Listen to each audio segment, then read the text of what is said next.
Hey, welcome back, YouTube. Today, I wanted to show you guys exactly how I'm going to be writing my query letter. My book is done, it's complete. I'm at about 62,000 words, give or take.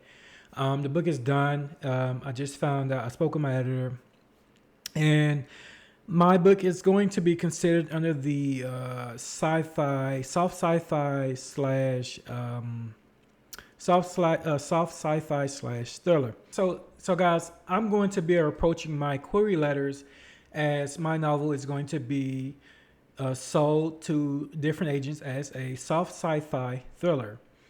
Because eventually, I was in Barnes and Nobles and I was looking for books that maybe had a similar vibe, similar feel to what I had, and I was stuck in between. So that my book is sci-fi. I have a sci-fi element rule. It runs my book, but it's also it deals with more so science of the world, and it just happens to be a different science of the world. As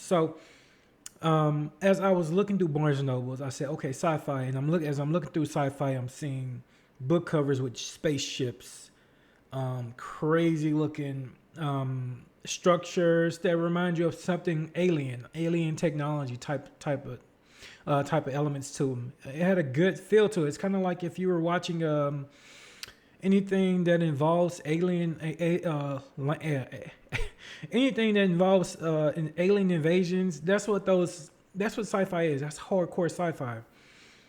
However, I don't have a I don't have any aliens in my book, so my book doesn't really have anything to do with aliens. My book evolves around people, and which is okay because I don't mind being classified. I'm kind of in between, so I'm at that speculative. My book is kind of speculative. You can call it whatever you want, thriller, sci-fi. It's whatever you want, and that's why I feel like I wrote a unique story because you can't just put me under one genre. You have to put me under something more of an umbrella that involves multiple things as far as the genres go, as far as what people are going to be looking to read. So hopefully I can fall into this spectrum of books where people who love romance could pick up my book and enjoy it. People who love sci-fi could even pick up my book and enjoy it. People who want thriller and suspense could also pick up my book and enjoy it without having to say, okay, it's too sci-fi, I'm not into aliens, or it's too romantic, I'm not into love stories. Too much thriller and suspense. I'm not really into that. I just want to know what I'm reading. So I have a plethora of elements inside my story that makes it unique to itself. So this is one of the reasons why I literally cannot wait till my book gets published and it's out to the general public because I feel like that it is a story that was worth telling. It was a story that was worth writing, and it was time well spent. Um, as I started writing, I started to enjoy the book. I fell in love with it. So now I'm here. The book is done. It's going back. I sent it back over to my editor. It's in its final stage of editing, and now what's left to do? What's left to do? The only thing to do is to start the query letters, and this is the most one of the most important parts that I've been reading and researching on. And guys, don't get me wrong.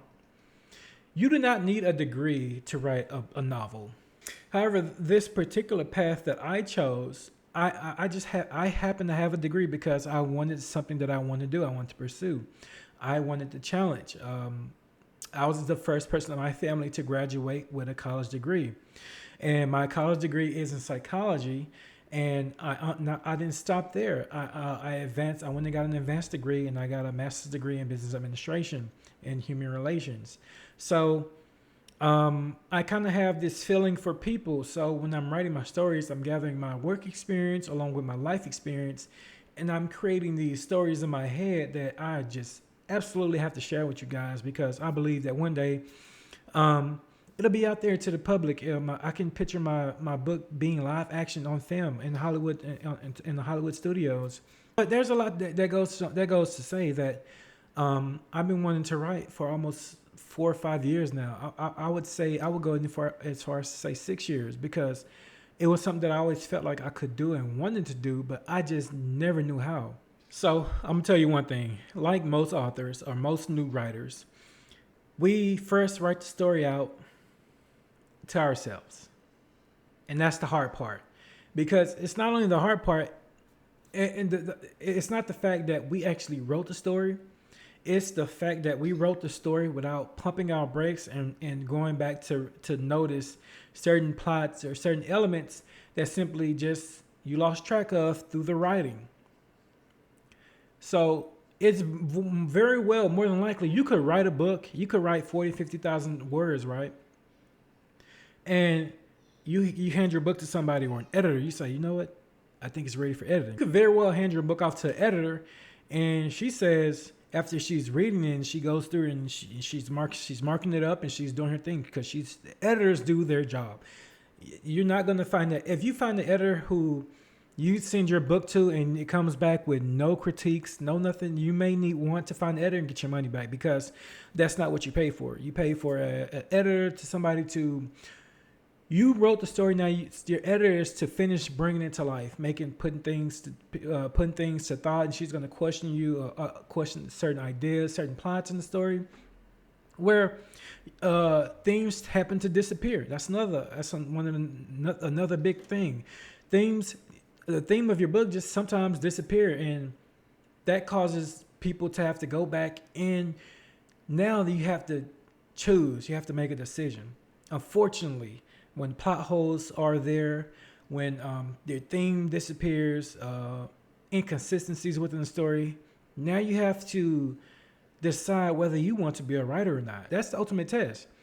Having to know and learn exactly if you want to be a writer or not. Because I'm going to be honest with you guys, when I first wrote my book, I sent it off to my editor, and my editor was like, okay, you have a good book. You have talent there. Clearly there's some talent.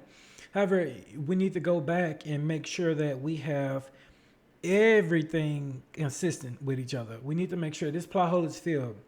This person is clothes changed, the color of the eyes changed, the hair changed, the everything. Things that you're not taking account for as you are writing a story, it just doesn't happen. So once you get to that point, guys, you write the book, you rewrite the book, you revise, you re-edit the book. Not only that, you give it to somebody else that you trust and let them do the same thing. Hopefully, you guys can clean up everything else before you send it back to your editor. Luckily, my wife is a nurse and she's an avid book reader, so she loves reading. So imagine she enjoyed reading and helping me edit and revise my book. So guys, after we finished revising and re-editing the book, we were able to move on to that next step. We sent that book off with 99% confidence with the intent to publish. I was confident if I had to publish that book, I would have been 97% confident in publishing the book without having any issues. Could things be better? Yes. All right. However, that's what you have an editor for, and they're going to go back and they're going to make sure your book is in tip-top shape, ready to be published. And so now you're at the biggest part, and you have to do query letters. So of course, with query letters, you have to absolutely make sure that you are sending your query letters to the right agent. Don't send a sci-fi book to a romantic YA agent. Don't do it, because they're not gonna they're gonna automatically, they're probably not even gonna look at your manuscript. Even if they do, they're not gonna like it. They're gonna automatically reject it because they're gonna get bored. They're not interested in it. Now our job is to find agents who are interested in our genre. And you could Google search it. You could actually Google search this, and that's actually not hard to do. For instance, I'm going to show you a website that I actually use to find who would be a good match for my current book. All you have to do, literally, guys, it's not that hard. I type in a list of sci-fi agents, all right, and under my Google search, okay, this website, tckpublishing.com. So this is basically showing you click on this link and it shows you who's actually open to submissions for your book. That way, it takes less stress off of you. So you just really have to go through and see who you want to query your book to. Now, some of these people, I'm not gonna lie. So I was going through some of these agents, and some of them didn't strike me as a sci-fi, someone who enjoyed sci-fi books. So what I did, of course, naturally, I looked around for other agents inside their publishing company. I actually found better matches within the publishing company for my particular book. And that's okay because you're doing your due diligence. And guys, go with your first, go with what your heart tells you. Go with your gut instinct. If you found somebody, if you Google search somebody and you happen to go and look at their agents and you see somebody who may better fit your book, who may be a better fit for you to represent you, go with your gut because 99% of the time your gut is right. And that's one of the things that 99% of the time your gut is right. And once you find that once you find the agent that you think that will be a good fit for your book, click on the website and go look at their submission guidelines. This is the important part. It's highly important. This is the most important part right here. Okay, guys, I'm going to turn this off. So this is the most important part. The dues. This is for Dystel, Goodrich, and Borit LLC. I never heard of them, but honestly, you're not going to hear of many publishing agencies because the simple fact that this is a unique job experience, guys. This is something different. It's not like oil and gas. Your counting code. You got your Exxon. You have your Shell. This is not oil and gas. This is something that a lot of people don't get into. So if you're into publishing, you're in a unique position, and you have to learn the business. You have to learn the tricks and trades. That's why it's important to understand what you're going to be doing and what you need to do. So here's the do's. Send your query letter via email. Include a full query of the body of the email, not as an attachment. Okay, cool. And do include a writing sample of the first 25 pages of your manuscript, fiction, or your proposal with the sample chapter, nonfiction, in the body of the email below your query letter.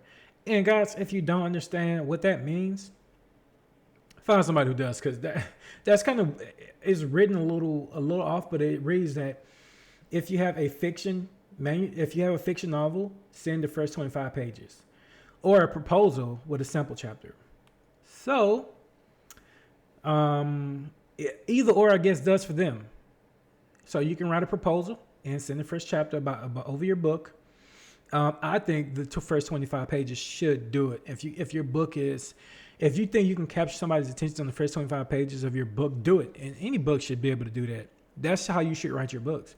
You should write to capture your audience and not to draw them away from you.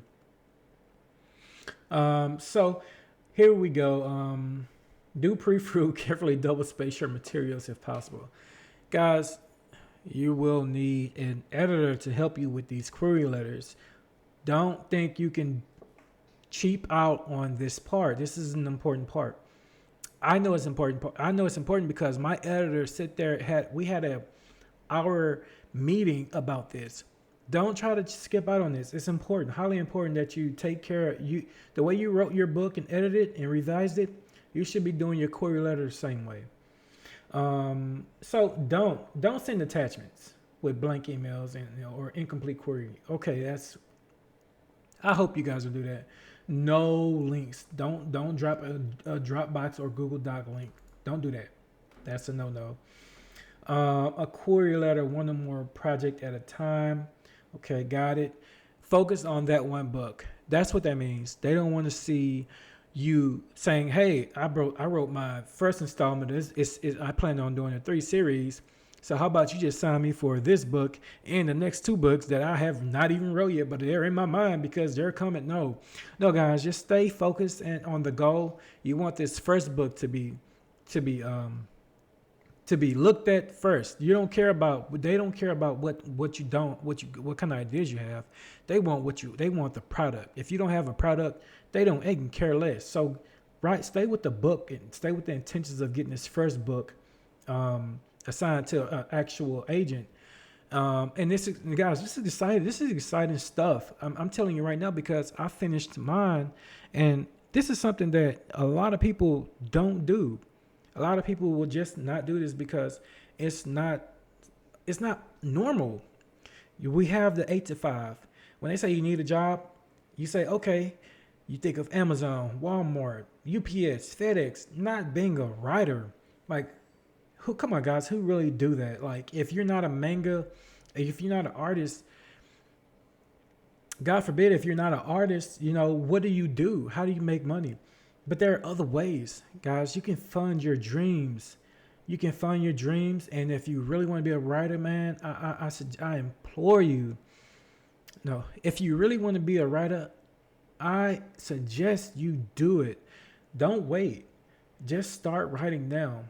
Don't pitch projects on follow up on inquiries over the phone or via social media. So guys, you don't want to be a nuisance. Once you send somebody your query letter in your first 25 pages, don't be a nuisance. They don't want to hear no follow up emails because they know if they're going to represent you or not. They know if they're going to represent you or not.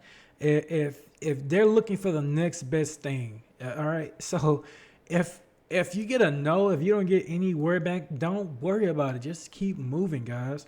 Find that right agent. That's the most important part. The right agent for the right fit for your book. You need somebody who's going to push your book for you while you can write. And believe me, guys, longevity is the key. Consistency is key. Look at LeBron James. Look at Kobe Bryant. Look how long these guys played in the NBA.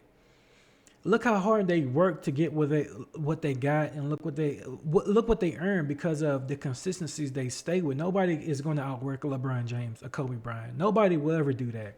Let's think about it the same way with writing. You keep learning how to write. Debut authors, you learn how to write with the debut book, and then you move on. You get better. You get better and better with time. Next thing you know, you're going to be a veteran writer. And that feels good because now with one book published, you're going to be looking at more agents looking to who are going to be willingly ready to represent you. So because you are a known writer and you are proven, and that's what these agents want to see. You may get an agent who don't even want to represent a debut author. So, and there's nothing you can do about it. They don't care. I don't care how good your book is. You're a debut author. I don't want to deal with no debut author. So they may read your query letter and see, oh, debut author, oh, throw it away. Don't worry about it. Just keep on going because believe me, that's not the first and only time that somebody's going to tell you I don't want to read your book. I don't want to represent you. So, and also guys, query tips: a professional, personalized greeting. Of course, guys. Mention the first paragraph of why you're querying us. You admire a client's work. Guys, you have a sci-fi book and you are looking to find agents. I suggest you to start looking here because they popped up on Google first, which means they are top talent. That's top talent. They're getting top talent as far as their who they're signing, who they represent, and they obviously have a good process. They have a good representation, and that's what I like. I like seeing that because the better the connect, the better it is for you ultimately. Okay, guys. So every video that I've posted so far, I've literally been showing you my process and what I've been doing from the side projects I've done with the notebooks and the publishing on Amazon, the crossword puzzle, everything that I've done. And I might actually go back and do more of those tutorials because I feel like it's worth it. If you're going to get into publishing, go all the way. Publish, learn how to publish, become an independent publisher, because I know people who prefer being independent versus being signed by agents. All right. And it's actually preference. I prefer a traditional route, getting an agent, and getting with the publisher. And that's simply because of supply chain right now. Supply chain, it's going to be hard to do marketing and all this other different all these different other things that you're going to have to learn how to do on your own. And you're going to have to be the entrepreneur that you thought you couldn't be, but you can and you will, because this is what you want to do, remember? So until then, guys, happy writing.